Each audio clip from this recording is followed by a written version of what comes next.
Mapagpalang umaga po sa ating lahat. Welcome na ulit sa ating daily morning devotional. It's February 10, entitled Our Sure Foundation.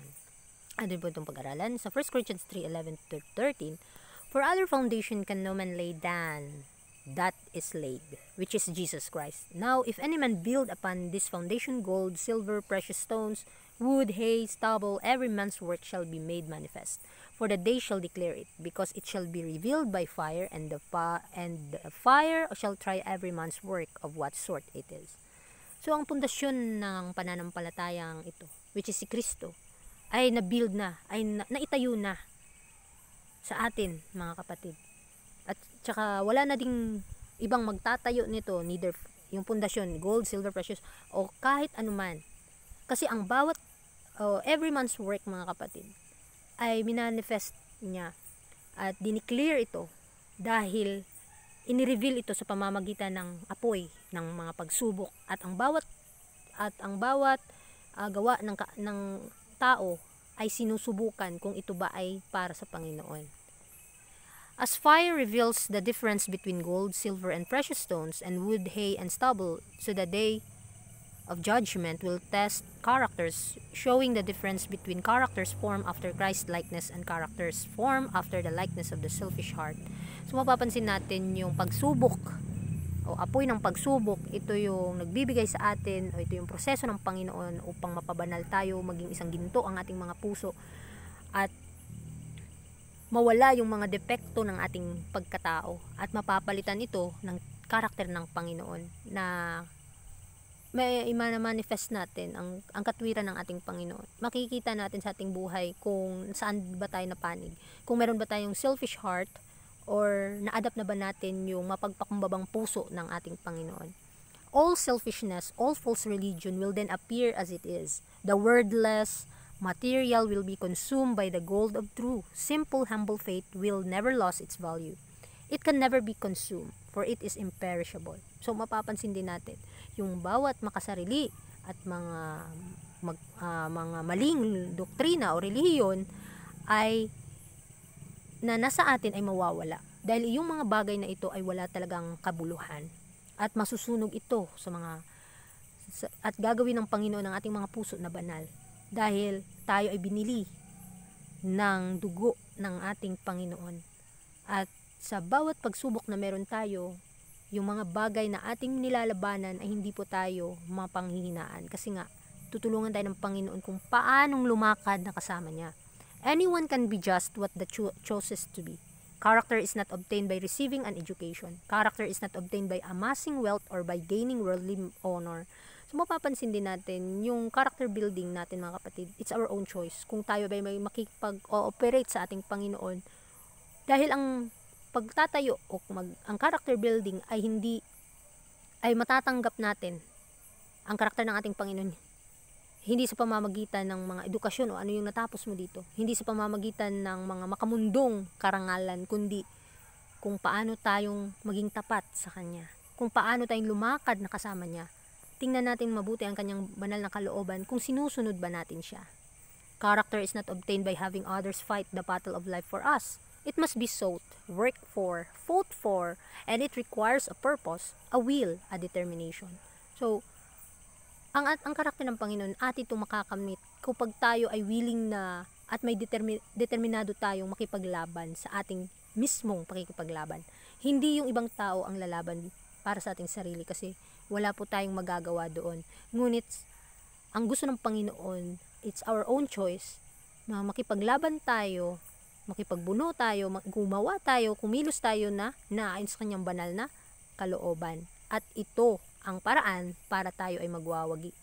To form a character which God will approve requires persevering effort. It will take a continual resisting of the powers of darkness to have our names written in the book of life. So sa pagpuporma pala ng ating karakter sa bawat hakbang na gusto ng Panginoon na ma-improve tayo, na may pagbabago na nagaganap araw-araw sa buhay natin, kinakailangan meron tayong pagsusumikap na magampanan sa ating buhay. At ito yung hakbang na kung saan ay nagpapatuloy upang mapagnagumpayan natin yung kapangyarihan ng kaaway. At ang ating mga pangalan ay nakasulat sa libro ng buhay kung paano natin pinaglalabanan ang tukso at pagsubok. Dahil ang Panginoon ay nandyan, tutulungan niya tayo. It is not worth more to have our names registered in that book, have them immortalized among the heavenly angels, than to have them sounded in praise throughout the whole earth. So, mapapansin din natin ang ating mga pangalan ay nakarehistro sa libro ng mga langit. Kung ano ang nilalabas sa ating mga bibig at ano yung mga iniisip natin, ito ay recorded sa mga langit. Kinakailangan na humingi po tayo ng gabay dahil every breathing is a prayer, mga kapatid. Ihingi po natin ng patnubay sa ating Panginoon kung paano tayo kumilos upang maparangalan siya sa ating buhay. Dahil hindi sapat na yung ating pangalan ay nakarehistro lamang sa libro ng simbahan, kundi kung paano natin lakaran ang mga patnubay at prinsipyo ng ating Panginoon, paano tayo tatayo sa mga huling araw, at paano tayo bubuhusan ng mga huling ulan o huling basbas ng banal na Espiritu, na sa ating sarili, mga kapatid, napakahina natin. Kinakailangan natin ang biyaya ng ating Panginoon. In the probationary time granted us here, we are each building a structure that is to have the inspection of the judge of all the earth. So habang tayo ay nandito sa lupa, meron tayong panahon na kung saan bukas pa ang pinto ng awa. Tayo o sa bawat isa sa atin ay nagbibuild ng character kung paano tayo lumakad na kasama ang Panginoon. Kinakailangan sa ating buhay ay mahatulan na ang ating sarili. Hatulan na natin kung saan ba tayo nababatay o yung karakter natin, saan ba naaayon ito, sa Panginoon ba o sa atin lamang sarili. Kaya nawa ay mapagtanto natin sa ating buhay na ang Panginoon ay tutulungan niya yung bawat nagsusumikap na mapanunggumpayan ang bawat kahinaan.